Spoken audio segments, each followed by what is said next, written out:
Nah, tentu dalam periode ini tidak hanya berbicara berakhir periode, karena kita tahu sustainable development goal itu harus siapapun yang nanti itu harus kita lanjutkan. Dan ini melihat dinamika seperti ini, inilah yang harus disesuaikan dan itu harus diambil kebijakan. Sebagai contoh, banjir rob itu harus menjadi top prioritas, baik itu dari nasional, provinsi maupun kabupaten. Dan representatifnya memang begitu, Pak. Dari Bappenas sendiri masih concern terhadap pengendalian banjir di Pantura, Jawa Utara.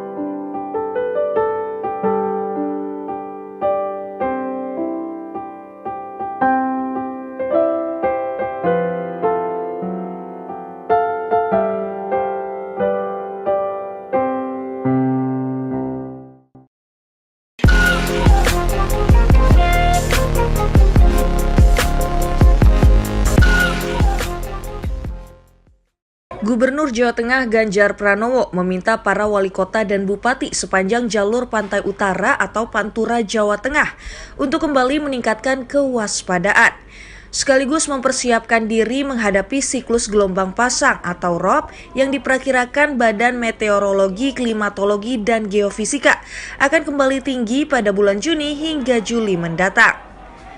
Karena seperti diungkapkannya saat meninjau lokasi pengungsian di Aula Kantor Palang Merah Indonesia Kota Pekalongan pada 28 Mei malam, banjir bandang akibat rob yang menimpa Semarang dan Pekalongan mirip, yakni akibat adanya tanggul jebol. Untuk itu pembangunan tanggul raksasa yang melintang sepanjang 6,5 km di pesisir Kabupaten dan Kota Pekalongan masih berlanjut. Begitu pula proyek nasional penanganan banjir rob senilai 1,4 triliun rupiah yang sedang dikerjakan di wilayah utara Kota Pekalongan ke depan. Kedua proyek tersebut diharapkan mampu mengurangi dampak gelombang pasang yang melanda kedua kawasan di Pantura Jateng tersebut. Ya sudah disiapkan tanggul yang dari kabupaten itu dan sekarang masih berlanjut gitu ya. Mudah-mudahan nanti bisa dilakukan percepatan. Memang kita mengingatkan kira-kira ada potensi di bulan Juni-Juli itu akan tinggi lagi. Sama seperti di Semarang, Ganjar meminta pemerintah Kota Pekalongan melakukan patroli pada bagian-bagian tanggul yang berpotensi jebol. Apabila ditemukan, maka diminta untuk segera mengambil tindakan. Dari Pekalongan, Jawa Tengah, Yusuf Fatoni, Kantor Berita Antara, mewartakan. Assalamualaikum warahmatullahi wabarakatuh. Waalaikumsalam warahmatullahi wabarakatuh. Bersama saya Bambang Sadono di Kanal Inspirasi Jawa Tengah. Mudah-mudahan kanal ini selalu bisa memberi inspirasi, motivasi, dan edukasi. Kami sedang mempersiapkan beberapa video wawancara mengenai sejumlah legasi Ganjar Pranowo untuk Jawa Tengah. Jadi Pak Ganjar menjadi gubernur hampir 10 tahun, tinggal sampai tahun 2023, maka banyak yang sebenarnya sudah dilakukan, walaupun di sana-sini tentu ada yang mungkin masih dianggap belum maksimal. Saat ini saya sudah bersama dengan Bapak Insinyur SR Eko Yunianto, spesialis 1. Beliau saat ini adalah Kepala Dinas Pekerjaan Umum, Sumber Daya Air, dan Tata Ruang, Pusda Taru, Provinsi Jawa Tengah. Apa kabar Pak Eko? Baik Pak, pun alhamdulillah sehat. Ini kan banyak orang yang bertanya-tanya, hampir 10 tahun ini apa saja yang dikerjakan oleh Pak Ganjar, terutama di bidang infrastruktur. Nah ini mungkin Pak Eko bisa menjelaskan. Nah yang pertama, pada periode 2013-2018,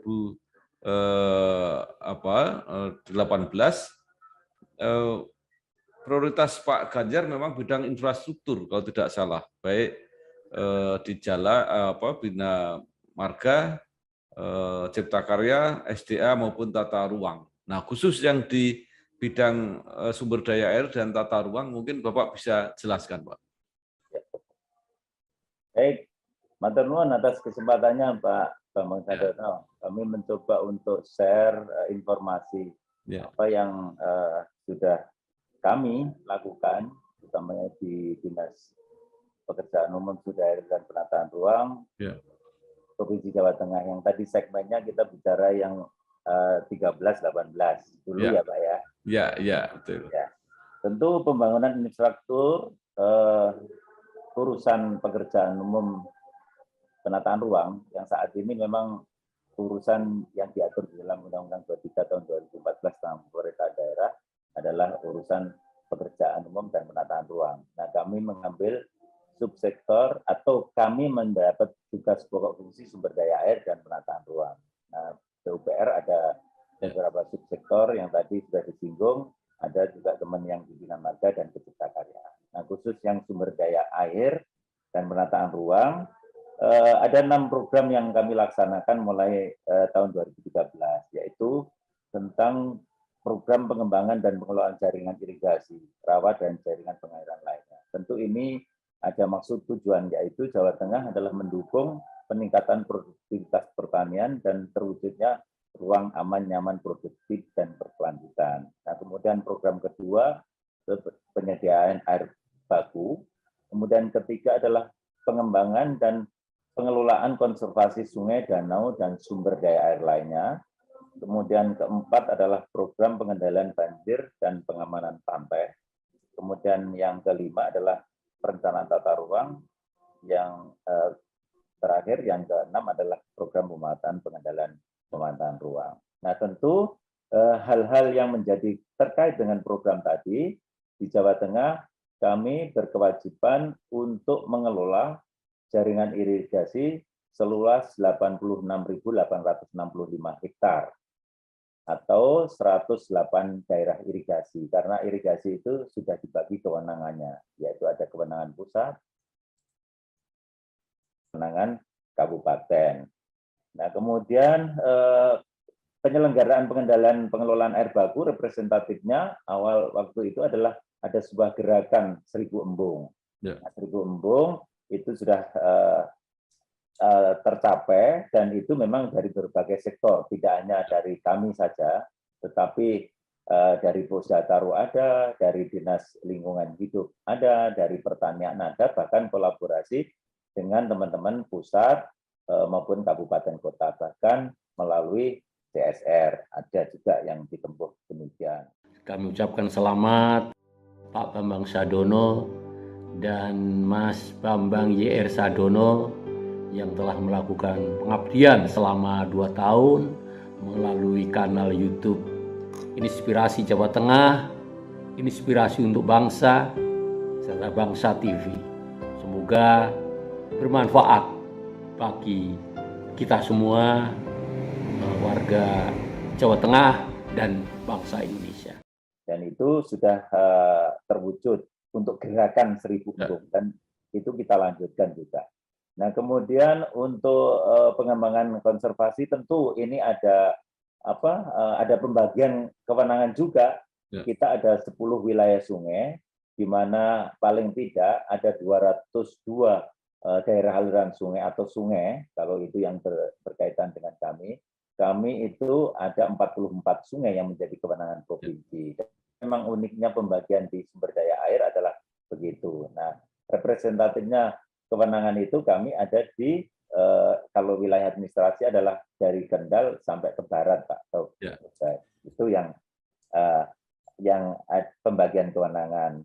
Nah, kemudian dari sisi tata ruang tentu kewajiban kami adalah merencanakan, memanfaatkan, dan mengendalikan tata ruang itu sendiri. Nah, representatifnya di dalam perjalanan nanti ada Perda RT RW yang sudah kita capai penetapan perdanya, dan relatif itu di Perda 16 tahun 2019, Pak. Kalau itu periode 2013-2015, tentu yang dihasilkan 2019 ini adalah effort kita, karena kita menetapkan RT RW itu tidak salah 4 tahun, Pak. Jadi idealnya kan tahun. Nah, itu memberikan representatif bagaimana kita itu adalah hati-hati di dalam kita menyusun cita-cita tata ruang kami. Nah, kemudian capaian-capaian terukur dari yang program-program tadi tentu kami ada datanya. Sebagai contoh, pengelolaan jaringan irigasi yang provinsi yang kenaikannya sampai saat ini rata-rata itu adalah per tahunnya ada kenaikan 4%, 6%, kondisi bagus ya, sampai 2018 itu presentasinya adalah kurang lebih 75% dalam kondisi baik untuk periode yang pertama. Nah, tentu kewajiban kita 2018-2023 karena kita masih sebagai lumbung pangan nasional, Jawa Tengah juga harus memberikan kontribusi di dalam ketahanan dan bahkan kedaulatan pangan. Kita representatifnya adalah mengelola yang tadi 86.865 hektar, 108 daerah irigasi. Saya kira itu penjelasan awal, Pak Bambang. Baik, terima kasih. Kemudian periode kedua ini kan sampai tahun 2023. Itu apa saja Pak yang masih diteruskan dan kira-kira sampai 2023 ini apalagi yang akan diselesaikan? Baik, kalau mengenai program tidak bergeser, yaitu mengenai irigasi, air baku, konservasi, penanganan banjir. Tetapi menjadi prioritas yang saat ini yang utama, pertama tentu kita adalah ketahanan pangan. Kedua, tantangan kita adalah tuntutan air baku, karena di dalam periode yang kedua ini adalah bagaimana kita menyediakan air baku untuk pengembangan kawasan industri itu sendiri. Nah, kemudian melalui pembangunan embung itu tetap kita lakukan karena kita tahu bahwa kita curah hujan kita cukup banyak, tetapi tampungan-tampungan kita harus kita perbanyak juga. Itu salah satu upaya mendayagunakan sumber daya air pada saat musim hujan kita memanen. Nah, wadahnya adalah sebagainya. Dan alhamdulillah Jawa Tengah itu luar biasa karena melalui PSN bendungan kita paling tidak sudah di dalam periode kedua itu, walaupun itu intervensi daripada APBN, tetapi representatifnya ada di Jawa Tengah. Kita ada bendungan Logong sudah berfungsi, kemudian Pidekso, Pidekso di Wonogiri, Randu Gunting baru saja diresmikan. Itu adalah upaya effort kita untuk menuju kepada ketahanan air di Jawa Tengah. Nah, prioritas yang lain adalah tetap Pak Gub concern kepada pengendalian banjir dan pengamanan pantai, karena kita sadar Pantura itu adalah dinamikanya bencana, utama banjir dan rob adalah sangat tinggi. Nah, representatifnya kemarin kita mengalami yang di mana 20 tahun kita belum pernah mengalami ada suatu kenaikan elevasi air laut yang begitu tinggi yang menimpa Jawa Tengah, Pantura Jawa Tengah. Saya kira itu program-program dan tetap kita lanjutkan untuk penyediaan pangan kita, yaitu mengelola irigasi, kemudian menyediakan air baku, terus kemudian kita mengurangi dampak daripada banjir dan rob itu sendiri. Selamat dan sukses buat Bapak Bambang Sadono dan Mas Bambang JR Sadono yang telah berkarya untuk bangsa selama 2 tahun di kanal Inspirasi Jawa Tengah, Inspirasi untuk Bangsa dan Bangsa TV. Semoga karya-karyanya bermanfaat bagi bangsa Indonesia dan selalu berjaya. Ya. Nah, Pak, kita baru saja Pak Eko mengalami peristiwa yang luar biasa menyeluruh di pantai utara Jawa Tengah, dan tadi dikatakan bahwa ini yang tertinggi elevasi rob atau air laut yang melimpah ke daratan. Nah, ini selama ini antisipasinya seperti apa, Pak? Dan ke depan apakah ini akan semakin semakin tinggi lagi itu kira-kira? Ya. Baik, Pak. Ini kalau kita berbicara antisipasi, tentu ini menjadi sinergitas berbagai sektor. Tidak mungkin akan bisa dijawab dengan dari sektor sumber daya air saja. Tetapi pada program ini kami berbagi sumber daya air.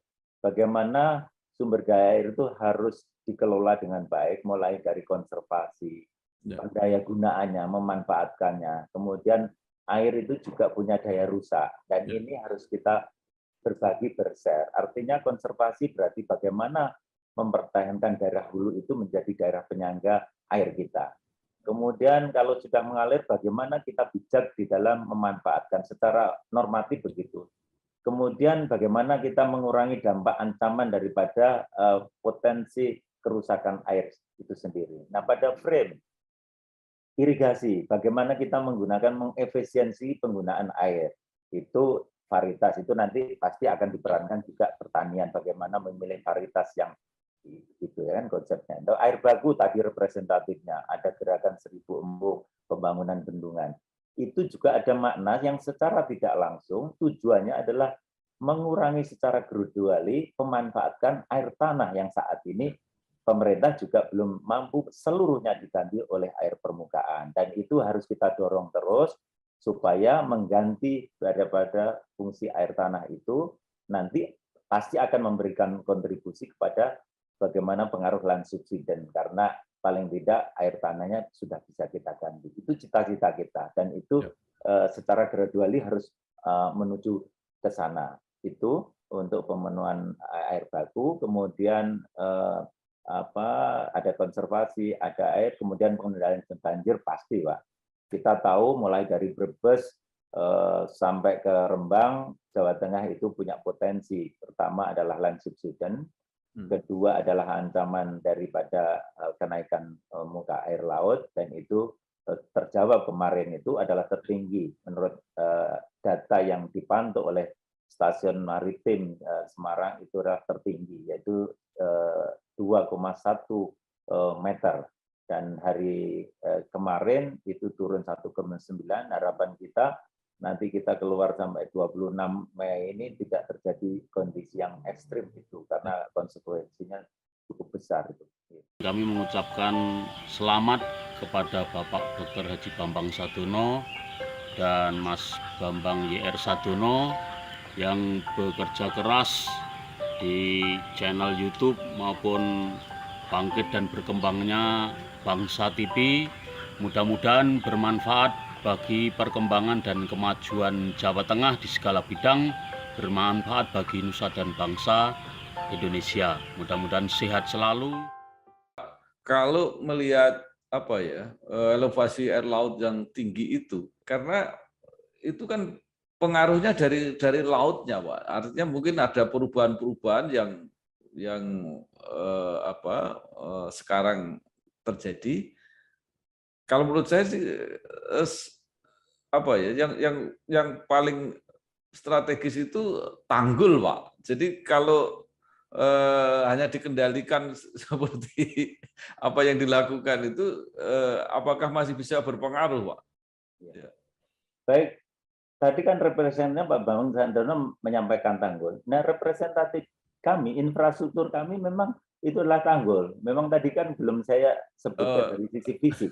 Itu adalah sebagai cita-cita secara konseptual, air tanah itu memberikan land subsidence. Nah, kemudian kenaikan air laut, dibandingkan dengan land subsidence, itu data menunjukkan lajunya itu relatif lebih cepat land subsidence-nya. Nah, nanti akan ketemu bagaimana tadi upaya mengganti air tanah, treatment infrastruktur pasti kejawab tanggul tadi. Nah, tanggul tadi adalah bagaimana antisipasi climate change-nya. Lalu di rising, di leveling itu. Contoh di pelabuhan, kemarin 1,8 itu sudah beres. Begitu 2,1 ya pasti. Itu aja dengan stagnan. Kalau itu terjadi land subsidence, berarti kan sebenarnya kemampuannya bukan 1,8 lagi. Itu firm, Pak. Firm. Jadi artinya ada sebuah kombinasi intervensi infrastruktur, juga ada non strukturnya tadi. Bagaimana kita eksploitasi air tanah harus kita kurangi juga. dan itu sangat erat hubungannya tadi, yaitu dengan land subsidence. Karena data menunjukkan kenaikan air laut itu menurut data hanya 0,4 per tahun. Di sisi lain land subsidence itu variasinya adalah 8 sampai 12 cm per tahun. Nah, dari data normatif itu sudah, oh berarti ini adalah land subsidence yang harus kita antisipasi. Nah, salah satu antisipasinya adalah kontribusi bagaimana mengganti eksploitasi air tanah tadi dengan memanfaatkan air permukaan. Itu yang saya mau.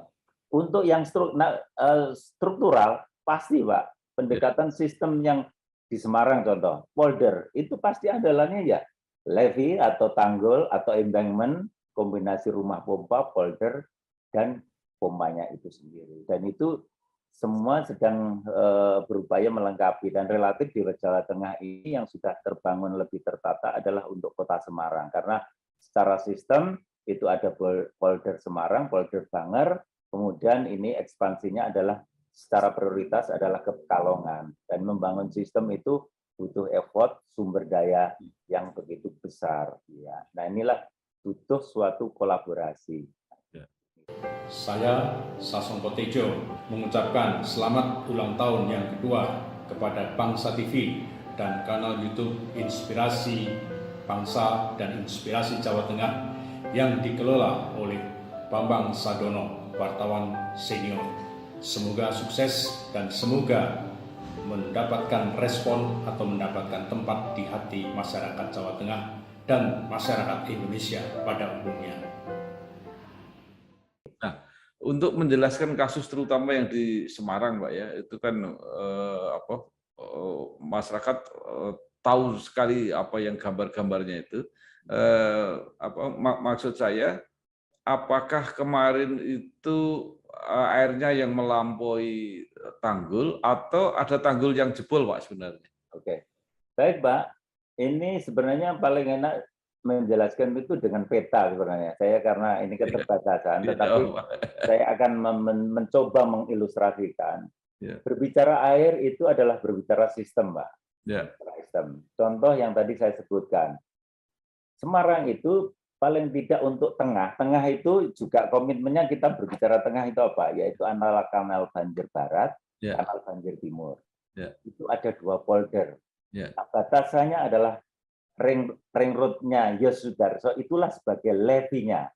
Berarti kalau kita berbicara di luar itu, berarti di luar sistem yang saya sampaikan tadi. Nah, sehingga cara menyikapinya, oke, ini tadi kejadian adalah di pelabuhan. Berarti saya akan cerita. Itu adalah di luar polder pengendaliannya. Itu yang kalau pengendalian sudah firm itu, nggak ada masalah. Nah, ini adalah yang terjadi adalah di luar yang saya cerita tadi. Nah, mengenai tanggul jebol itu sebenarnya adalah di kawasan Pelabuhan Tanjung Mas. Yang memang ada yang kalau dibilang tanggul secara fisik itu adalah ada pembatas dari air laut kepada daratan. Itulah ada yang memang semacam kayak pagar itu rubuh, Pak. Ada 2 lokasi. Yaitu persisnya ada di PT Pinnacle Apparel, yang satunya adalah Fujimatek yang agak bersebelah. Nah, kita bisa bayangkan ilustrasinya sebagai kayak bak. Terus dinding bak itu ada yang kroak karena suatu ada yang lemah. Triggernya, pemicunya adalah tadi bahwa elevasi BMKG 2,1. Nah, berarti ada suatu kondisi yang memang di luar kemampuan daripada tanggul yang saat ini ada. Nah, tadinya dilompati. Nah, dengan energi air dia akan mencari mana yang lemah. Ternyata ada yang lemah. Nah, itulah diterobos bagaikan air bah masuk di dalam suatu kantong atau cekungan. Nah, ini yang terjadi di sana. Sehingga konotasinya pemahamannya tanggul itu bukan tanggul-tanggul yang ini kita bangun yang tengah itu bukan, karena itu ada kawasan yang Pelindo itu ada kondisi yang lemah sehingga roboh, air masuk di dalam kawasan itu. Dan tentu bisa kita bayangkan kayak air bah ya, air yang dari luar tinggi masuk ke dalam daratan yang lebih rendah. Itu yang terjadi di Pelabuhan Tanjung Mas. Assalamualaikum warahmatullahi wabarakatuh. Sangat spesial apa yang telah diberikan oleh Bapak Bambang Sadono bersama juniornya Mas Bambang Junior Sadono melalui Inspirasi Jawa Tengah, Inspirasi untuk Bangsa dan Bangsa TV. Semoga selama 2 tahun 3 channel ini mampu memberikan inspirasi bagi anak negeri. Wassalamualaikum warahmatullahi wabarakatuh. Ya. Nah, ini kelihatannya kalau menangani ROP ini kan selain secara teknologi gitu juga nggak sederhana gitu ya. Kemudian melibatkan banyak pihak. Tadi disebut ada pihak pelabuhan itu yang mungkin otoritasnya juga berbeda dengan Pemprov dan biayanya mahal. Nah, ini bagaimana strategi Pemprov mengatasi ini, Pak? Oke. Ya. Baik, Pak. Strategi kita sadar. Pertama, kita harus lakukan daruratnya dulu. Kalau kita belum pada staging atau tahapan permanennya. Nah, kuncinya darurat adalah ada dua hal yang utama, yaitu kecepatan dan kerjasama. Kecepatan kenapa? Kita infrastruktur yang di darat yang tidak pengaruh air aja juga butuh kecepatan supaya dampaknya tidak ini kombinasinya adalah air dan pekerjaan itu relatif menurut saya jauh relatif lebih rumit karena kita berhadapannya dengan dinamika sumber daya air itu sendiri. Nah, strateginya adalah tadi kecepatan dan kerjasama. Apa yang kita implementasikan? Kita sudah konsolidasi dengan para pihak. Kalau pada frame akademis pasti ketemunya pentahelik. Tetapi representatif di sana ya kita ngajak Pelindo, semua stakeholder yang ada di sana untuk kita berembuk. Anda punya apa, kita punya apa. Mari kita sama-sama secepatnya untuk melakukan tindakan darurat. Dan ini hari kedua tadi sudah ada progres yaitu penutupan dengan sandbag, Pak. Itu yang paling mungkin dilakukan. Yaitu sandbag dengan kombinasi bahan-bahan material yang ada di kita, sesek bambu dan lain sebagainya, paling tidak untuk mengurangi sama sekali air yang dari laut untuk menuju daratan. Dan itu kita sudah lakukan dengan kolaborasi, baik itu swasta, community pasti, komunitas, sebagai contoh tadi dengan teman-teman di Tambak Lorok dan Bandar Harjo, kemudian TNI Polri, kami, provinsi, kemudian pusat pasti, pusat, kemudian kota. Dan itu sandbag tadi sudah terpasang, dan target kita sebenarnya hari ini itu bisa selesai, tetapi kita juga lihat dinamika fluktuasi kenaikan air laut. Kita selalu memantau data BMKG, begitu jam-jam sekian itu sudah mulai naik lagi nih, Pak. Iya. Mulai lagi. Ini tantangan juga buat kita, tapi tetap kita dibantu teman-teman BPWD, Polair juga untuk menata sandbag itu. Nah, inilah langkah darurat. Nah, langkah yang berikutnya tentu ini semi permanen, yaitu rencana tadi sudah disepakati adalah geobag, yaitu ukuran sandbag yang lebih besar. Tentu itu membutuhkan sumber daya yang lebih besar, yaitu cara mengisinya, karena itu package-nya itu sekitar 1 kubik, 1,5 kubik. Nah, ini kan harus dipakai bantu alat berat. Nah, ini yang nanti staging berikutnya. Terus kemudian yang permanen tentu melihat kejadian ini, pihak manajemen daripada Pelindo harus mau melakukan audit teknis daripada lingkungan kawasan itu sendiri. Bagaimana terjadi ada kelemahan penyesuaian terhadap climate change dan sebagainya, ini yang harus diantisipasi ke depan dan sistem planning itu harus dijalankan supaya nanti membuat kawasan itu lebih lebih safe gitu ya, lebih safe untuk menghadapi tantangan iklim ke depan. Dan itu kemarin sudah dijawab 2,1 itu luar biasa tingginya. Itu kan, dan ini progresnya selalu dibantu oleh Pak Gub. Tadi Pak Gub aja sudah 2 kali ke sana, Pak, yang hari beruntun. Bagaimana concern-nya Pak Gub untuk menangani jebolan itu supaya segera bisa tertangani. Saya Hadi Supono, ucapkan selamat dan sukses pada Bangsa TV yang bulan Mei ini kita berusia 2 tahun. Pak Bambang Sadono dan Pak Bambang Sadono Junior semoga terus sukses mengelola kanal YouTube Inspirasi Jawa Tengah, Inspirasi untuk Indonesia, dan terutama televisi bangsa.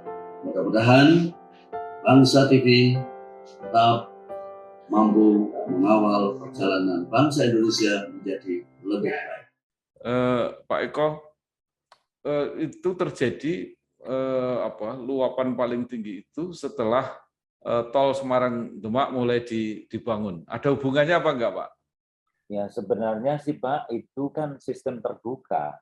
Sistem terbuka itu menurut saya nggak ada kaitannya, Pak. Ya, kaitannya. Loh, sekarang hamparan luas, ada suatu kombinasi antara elevasi air laut, dan kita syukuri dalam arti begini. Dari pola arus, arah angin, tinggi gelombang, itu ternyata dari antara kaitannya dengan Pulau Kalimantan dan Jawa, itu yang kena dampak yang tertinggi itu Jawa bagian tengah, ya kita. Antara Pekalongan, Semarang. Jadi itu tidak diartikan sempit ini karena ada pembangunan ini. Nah, sekarang kita lihat pembangunan yang Semarang Tol itu yang relatif sudah berjalan dan progresnya itu kan yang ada di daratan, yang section 2. Nah, section 1 ini kan baru mau ini yang kita harus clearance cara memberikan suatu informasi kepada masyarakat. Dan karena ada fenomena alam, nah kalau itu kan jawabannya, nah bagaimana yang sisi barat? Sisi barat Kendal kan juga kena, kan nggak ada kaitannya dengan jalan tol, sehingga reasoning kita menjadi clear kepada masyarakat, itu tidak ada kaitannya. Oke, baik. Nah sekarang kita kembali ke yang bidang tata ruang tadi, Pak. Itu beberapa, saya nggak tahu perkembangannya sampai sekarang, beberapa daerah kabupaten kota itu selalu mengeluhkan bahwa perda tata ruangnya itu kan harus disetujui oleh provinsi, tapi persetujuannya itu banyak yang belum turun sehingga mereka nggak bisa melangkah. Itu seperti apa, Pak? Baik, ini juga sebagai Pak, clearance juga. Saya luruskan. Ada suatu perubahan yang sangat fenomen dan fondamen, yaitu dengan Undang-Undang 11 2020 tentang Cipta Kerja, dengan derivatifnya PP 21 tahun 21, yaitu pemanfaatan ruang ya. Itu mekanismenya sekarang sudah disederhanakan. Yang lama itu memang ada suatu fase rekontek gubernur, kemudian evaluasi gubernur. Itu sebenarnya adalah untuk tata cara bagaimana filosofinya tata ruang yang di dalam jabaran RW nasional itu harus kita amankan. Artinya kebijakan dari pusat itu harus diterjemahkan provinsi. Demikian juga provinsi punya kebijakan itu yang harus dioperasionalkan di kabupaten. Nah, dalam pengendalian itulah ada rekontek dan evaluasi. Nah, hemat saya, pada saat periode kami dengan teman-teman concern, jangan sampai ada suatu bola yang terlalu lama. Itu dalam sistem yang lama, Pak, ada rekontek. Nah, ini ada perkembangan. Sekarang itu tidak melalui rekontek, tidak ada rekontek, yaitu melalui ada yang namanya forum penataan ruang. Nah, forum penataan ruang itu adalah komponennya, kalau di TKPSD itu ada unsur dari government non-government, kalau TKPSD unsurnya 50-50%, artinya ada suatu lembaga, forum yang membantu kelembagaan formal dengan mengadop dari keterwakilan daripada NGO tadi. Inilah semangat dari pemerintah untuk bagaimana menyeimbangkan, untuk memberikan kontribusi kepada penentu kebijakan. Dan itu kita sudah lakukan. Dan FPR di Jawa Tengah ini setelah PP 21 yang pertama di Indonesia adalah yang terbentuk ya Jawa Tengah. Dan ini adalah representatif bagaimana semangatnya tadi. Perizinan acara RT/RW cepat. Nah, saya akan menyampaikan, Pak, yang dimaksud tadi adalah mungkin yang dimaksud adalah persetujuan substansi. Itulah yang memang saat ini masih harus diselesaikan teman-teman ATR BPN. Jadi yang masih antri itu adalah persetujuan persubnya, persetujuan substansi yang ada di ATR BPN. Dan sebagai informasi Pak, dari 29 kabupaten, 6 kota di Jawa Tengah ini yang saat ini sudah memiliki Perda RT RW yang revisi itu adalah 24 kabupaten, tinggal 11. Kemudian rencana detail tata ruangnya itu saat ini 13 RDTR. Ya, itu perkembangannya. Jadi bukan saya membela diri, oh enggak, kami enggak bersulit. Tapi yang saya katakan tadi adalah ada suatu mekanisme yang ada perubahan yang mempercepat daripada investor masuk ke daerah, yaitu mempercepat tadi perizinan. Dan sekarang istilah ITR, penizin tata ruang itu enggak ada. Yang ada sekarang lah KKPR, kesesuaian kegiatan pemanfaatan ruang. Dan itu dikeluarkan juga sesuai kewenangan yang ada. Contoh kabupaten itu adalah yang berdampak di kabupaten, nanti yang lintas pasti provinsi, kemudian yang PSN yang dalam kategori proyek strategis Kementerian ATR. Jadi sekaligus memberikan suatu clearance gitu ya, yang dimaksud mungkin adalah persetujuan substansi yang tadi. Saya Mindo Sianipar dengan ini mengucapkan selamat kepada Bangsa TV yang dikomandani oleh Pak Bambang Sadono.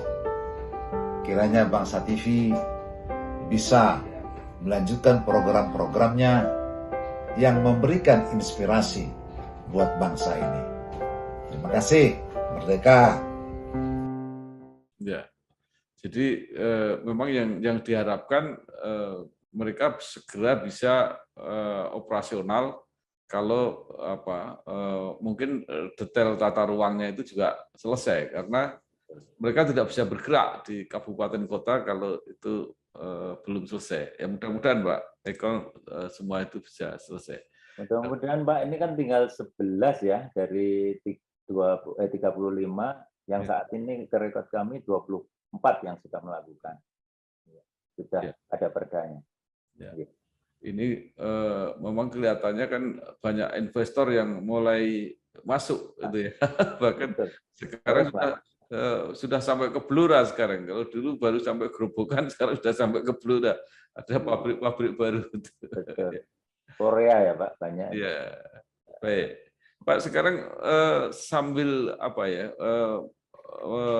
sampai selesainya masa bakti Pak Ganjar ini, apa saja Pak yang masih program yang masih akan diselesaikan Pak? Baik, kalau secara program tadi kita tetap konsisten tadi mengenai irigasi, air baku, konservasi, pengendalian banjir mana-mana pantai, pengendalian ruang itu. Nah tentu dalam periode ini tidak hanya berbicara berakhir periode, karena kita tahu sustainable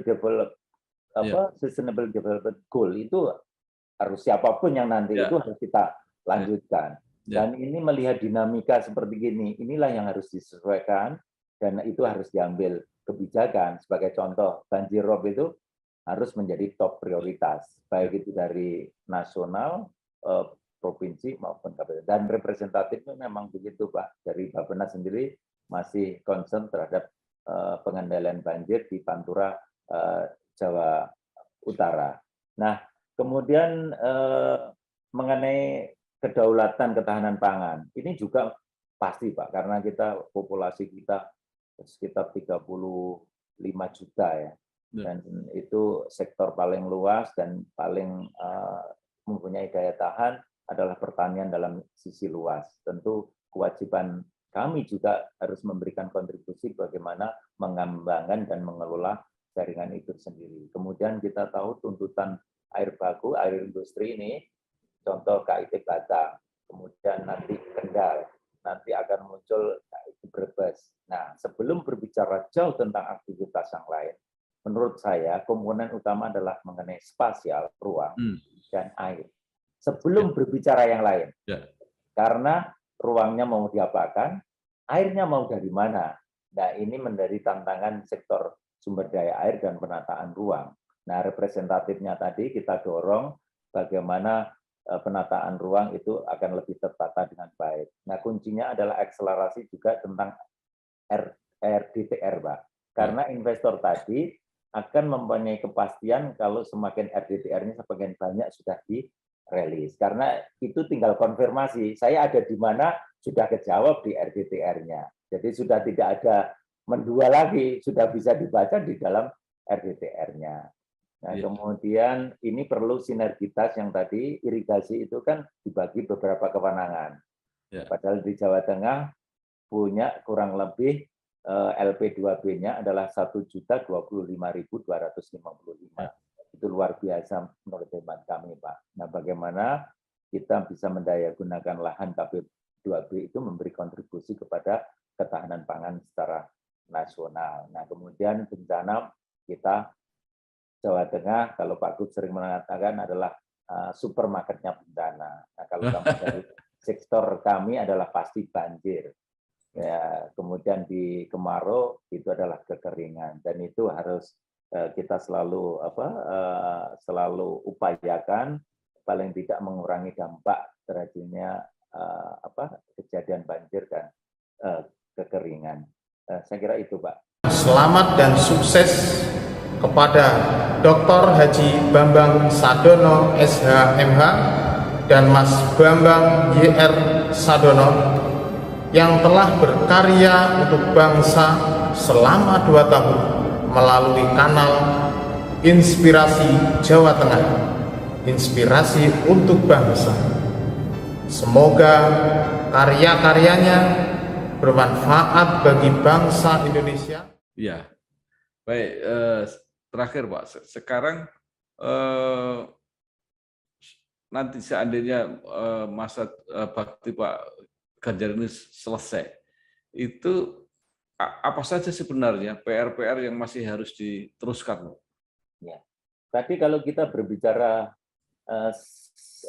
Sustainable Development Goal, itu kan apa yang sudah kita evaluasi untuk review program itu jauh lebih penting itu. Nah, kalau dalam jangka pendek ini, tentu tantangan kita kalau di Jawa, PSN itu akan mesti membutuhkan lahan. Nah, pasti pertama adalah mengenai lahan dan itu pasti prosesnya membutuhkan waktu dengan jenis kepemilikan apapun. Contoh Semarang Tol Demak menyelesaikan yang bahasanya itu adalah tanah musnah, ya. Tapi kan pemerintah juga memikirkan bagaimana memberikan kompensasi melalui kewajiban. Itu karena clue yang harus dicarikan jalan keluarnya itu dan itu berproses. Kemudian pembangunan bendungan pasti membutuhkan satu lahan. Dan ini yang terbaru adalah Blora, Pak. Karangmongko itu kan cukup besar ini.